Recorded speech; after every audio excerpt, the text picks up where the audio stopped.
السلام علیکم ورحمۃ اللہ وبرکاتہ۔ حضرت جی مولانا ساحہ صاحب کانہلوی دامت برکاتہم تبلیغ کے بڑے اکابر حضرات نے تبلیغ جماعت کا امیر بنایا تھا،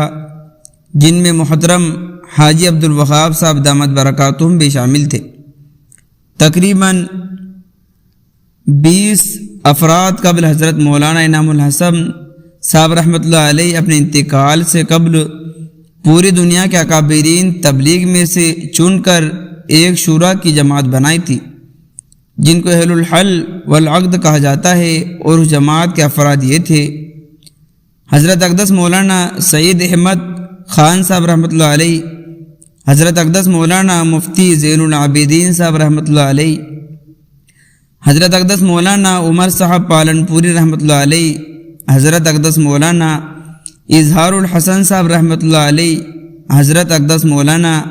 زبیر الحسن صاحب رحمۃ اللہ علیہ، حضرت اقدس مولانا میاں جی محراب صاحب رحمۃ اللہ علیہ، حضرت اقدس حاجی عبدالوہاب صاحب دامت برکاتہم، حضرت اقدس بھائی فضل صاحب رحمۃ اللہ علیہ، حضرت اقدس مولانا ساحہ صاحب دامت برکاتہم، اور حضرت اقدس حاجی انجینئر عبدالمقید بنگلہ دیش رحمۃ اللہ علیہ۔ جماعت حضرات کے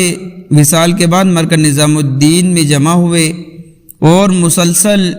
دن کے مشورے کے بعد کچھ مجبوریوں اور مصلحتوں کی وجہ سے ایک امیر طے کرنے کے بجائے 3 امیر طے کیے، جن کے نام یہ ہے: حضرت مولانا اظہار الحسن صاحب رحمۃ اللہ علیہ، حضرت مولانا زبیر الحسن صاحب رحمۃ اللہ علیہ، اور حضرت مولانا ساحہ صاحب دامت برکاتہم۔ اگرچہ اس فیصلے سے بعض اہل علم راضی نہیں تھے، جیسے حضرت اقدس مولانا مفتی عاشق الہی بلند شہری مجاہرین مدنی رحمۃ اللہ علیہ فرماتے تھے کہ امیر تو ایک ہی ہونا چاہیے۔ یہ مذکورہ حضرت بار بار ذکر فرماتے۔ چند ماہ بعد حضرت مولانا اظہار الحسن صاحب کا انتقال ہو گیا۔ ان کے انتقال کے بعد باقی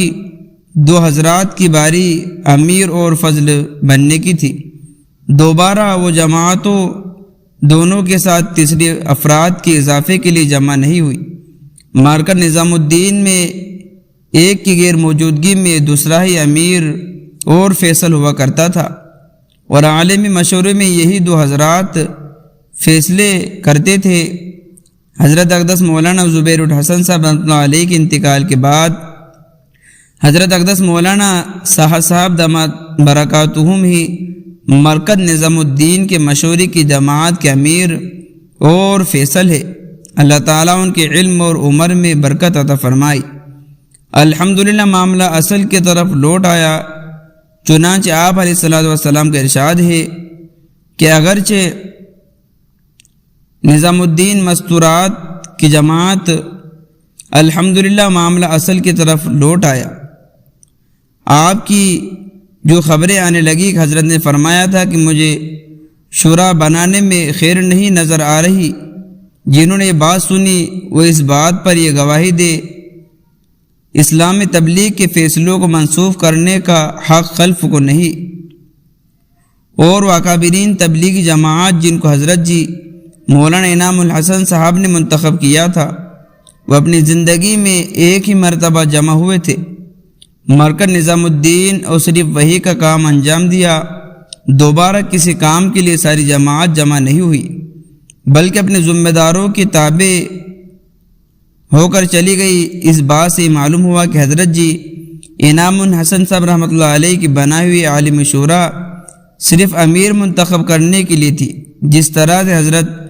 عمر رضی اللہ عنہ کی بنائی ہوئی شورا امیر منتخب کرنے کے بعد اپنے امیر کے تابع ہو گئی تھی اور کوئی انجام نہیں دیا تھا۔ اور اسلام میں متعدد امیروں کی شورا کے نام سے جماعت بنانا جو باری باری امیر بنتے رہے ہرگز جائز نہیں۔ نہ رسول اللہ صلی اللہ علیہ وسلم نے جماعتوں کی رہبری کے لیے اس طرح کی جماعت بنائی، نہ خلفائے راشدین اور دیگر صحابہ نے، نہ ائمہ نے۔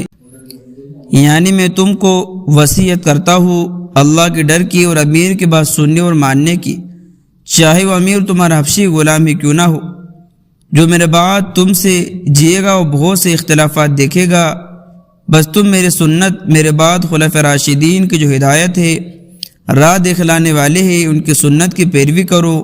اور اس کو مضبوطی کے ساتھ لازم پکڑ لو، اور خبردار دین میں نئے کام اور نئی باتوں سے، پس بے شک ہر نئی بات اور نئے کام بدعت ہے، اور ہر بدعت گمراہی ہے، اور دوسری روایت میں کہ ہر گمراہی جہنم میں لے جائے گی۔ اس حدیث شریف سے یہ بات ثابت ہوتی ہے کہ امیر ایک ہی ہونا چاہیے، کیونکہ لفظ عبد منفرد ہے اور امیر کی اطاعت کرنا واجب ہے، چاہے وہ کتنا ہی نہ اہل اور نہ لائق، اور چاہے زبردستی ہی امیر کیوں نہ بنایا گیا ہو۔ الحمدللہ حضرت مولانا سہا صاحب دامت برکاتہم اپنے اسلاف مولانا الیاس صاحب اور مولانا یوسف صاحب انعام الحسن صاحب رحمۃ اللہ علیہ کے نہج پر 20 برس سے اپنے فرائض کو انجام دے رہے ہیں، اگرچہ امیر کو بعض مصلحتوں کی وجہ سے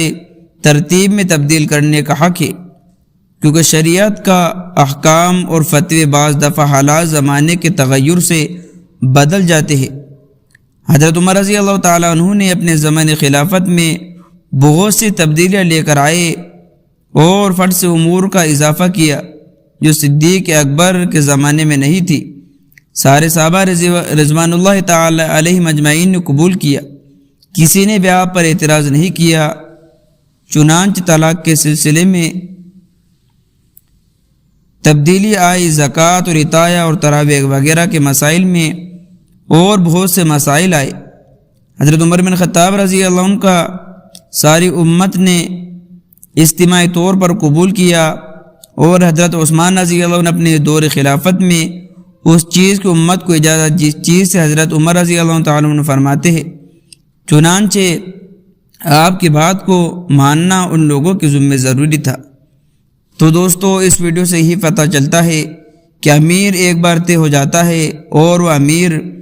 جو ہوتا ہے وہ ہمیشہ سے امیر ہوتا ہے، اور دو امیر نہیں ہو سکتے، ایک ہی امیر ہوتا ہے۔ ملتے ہیں نیکسٹ ویڈیو میں۔ السلام علیکم۔